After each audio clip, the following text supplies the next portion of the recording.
On est dans le troisième épisode, donc on va décrire les différents paradigmes et aspects. On a au commencement les liens à la version française du manuel de ce jeu et la version française aussi. Donc on va voir tout ce qui se rapporte à l'or et sa relation avec les unités. Donc au commencement de jeu, donc on va avoir une certaine quantité d'or.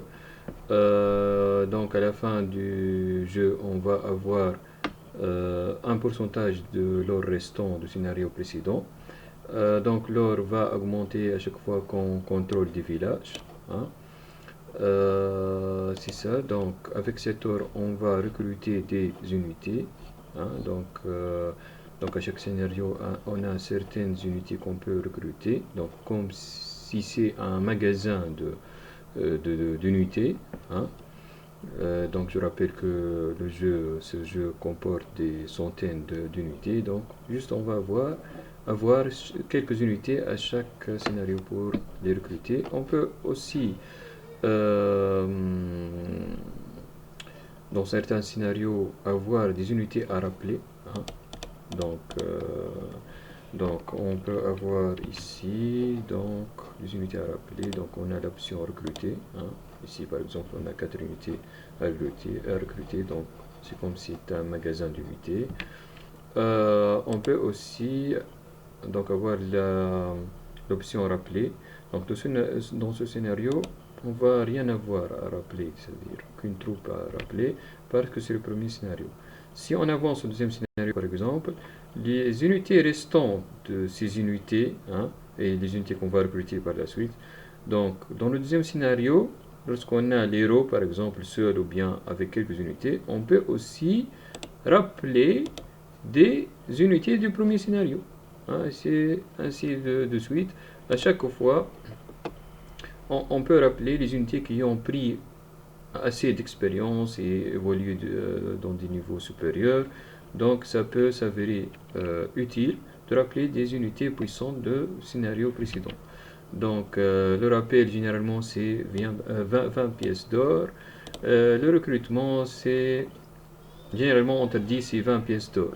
On a vu que ces unités vont se recruter avec 14 unités, 23, donc on a dépassé la limite. Donc généralement entre 10 et 20. Donc l'entretien, chaque unité, sauf les unités fidèles. Si on a une unité comme celle-là qui a le trait fidèle, donc on va voir si elle est fidèle ou non cette unité.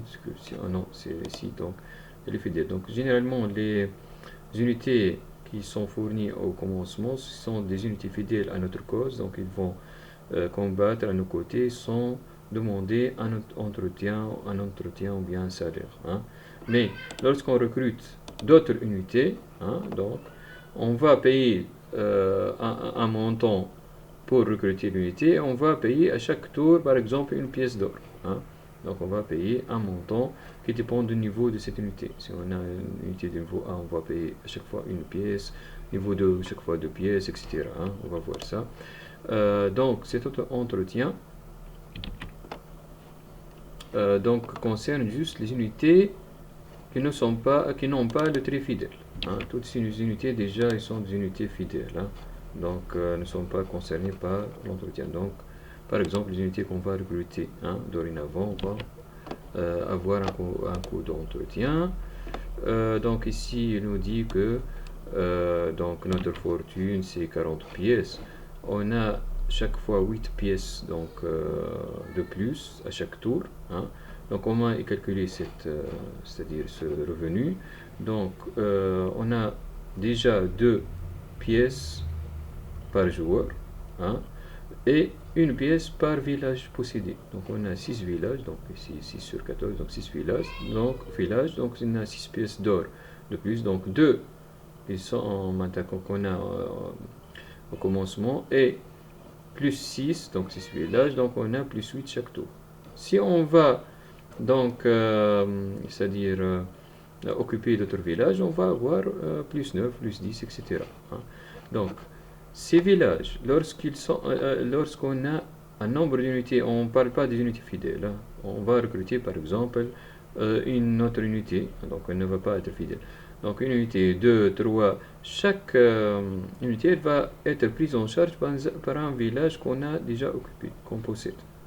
Donc, lorsqu'on a 1, 2, 3, donc au maximum 6, donc on ne va pas avoir de moins, on ne va pas avoir d'entretien. Donc l'entretien va être pris en charge par un village. Mais si on dépasse le nombre de villages qu'on possède, par exemple si on possède 6, lorsqu'on dépasse les 6 unités recrutées, on va avoir un mois aussi.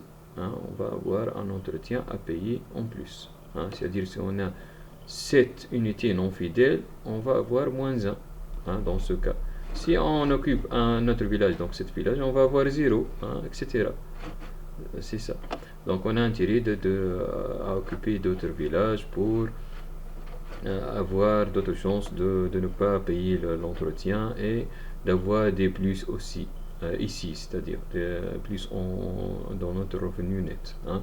Donc le village fait plus 1 ici et s'occupe d'un des c'est-à-dire soldats, c'est-à-dire recrutés. Si on a par exemple 2 villages, on va avoir plus 4, donc 2 plus 2, 4.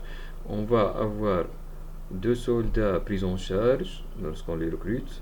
Le troisième, ça va avoir moins 1, puis moins 2, moins 3, un autre moins 4, hop, on va avoir moins 4 plus 4, on va avoir 0 revenu en plus, en tout, hein, c'est ça. Donc c'est la formule, donc c'est ça. Hein. Donc 2 plus le nombre de villages, moins maximum entretien village. Donc si on a 6, donc si on a l'entretien, c'est-à-dire les unités à recruter qu'on a recrutées récemment ne dépasse pas 6, on va avoir toujours par exemple 5 unités, 5 moins 6, donc moins 1, donc on va avoir 0. C'est comme on n'a pas de charge à payer. Hein. Lorsque l'entretien, par exemple, devient 7, 7 moins 6, 1, donc on va avoir moins 1. Hein, c'est ça, donc on a déjà expliqué ça. C'est tout pour cette vidéo.